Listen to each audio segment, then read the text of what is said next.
नमस्कार, मैं हूं आपके साथ अब्दुल रहीम। स्पेशल रिपोर्ट में आपका स्वागत है। सुप्रीम कोर्ट से नुपुर शर्मा को आखिर बड़ी राहत मिली है।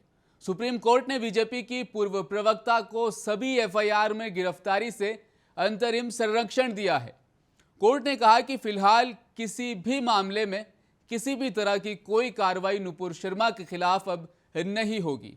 कोर्ट ने कहा, हमारी चिंता यह है कि नुपुर को वैकल्पिक कानूनी उपाय करने का मौका मिले।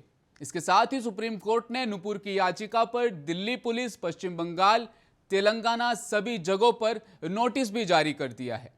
10 अगस्त तक जवाब इन सभी राज्यों को सुप्रीम कोर्ट को देना होगा।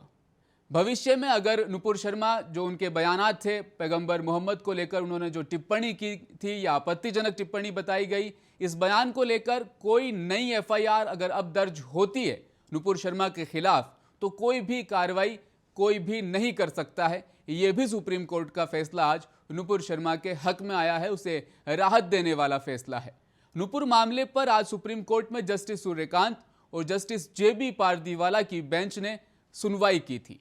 उन्होंने सर्वोच्च अदालत से अपने खिलाफ दर्ज 9 एफआईआर जो अलग अलग जगहों पर हुई थी, इन तमाम 9 एफआईआर जो दर्ज की गई है उन पर गिरफ्तारी पर रोक लगाने की मांग नुपुर शर्मा की जानिब से कोर्ट को की गई थी। अब आपको यह भी बता दें कि एक टीवी डिबेट के दौरान भाजपा की पूर्व प्रवक्ता नुपुर शर्मा ने, पूर्व इसलिए कह रहा हूं क्योंकि भाजपा ने उन्हें निलंबित कर दिया है फिलहाल, उन्होंने पैगंबर मोहम्मद को लेकर एक विवादित टिप्पणी की थी, जिसके बाद देश भर में उनके बयान को लेकर विरोध प्रदर्शन हुए और उनकी गिरफ्तारी की मांग उठने लगी। लोग सड़कों पर आए और नुपुर शर्मा की गिरफ्तारी की लगातार मांग की गई। देश के कई शहरों में उनके खिलाफ धार्मिक भावनाओं को भड़काने के मामले में एफआईआर दर्ज भी की गई, जिसके बाद नुपुर शर्मा ने सुप्रीम कोर्ट का दरवाजा खटखटाया था और आज कोर्ट ने नुपुर शर्मा को राहत देने वाला ये फैसला सुना दिया है। इससे पहले सुप्रीम कोर्ट ने नुपुर शर्मा को अकेले जिम्मेदार ठहराया था देश भर में जो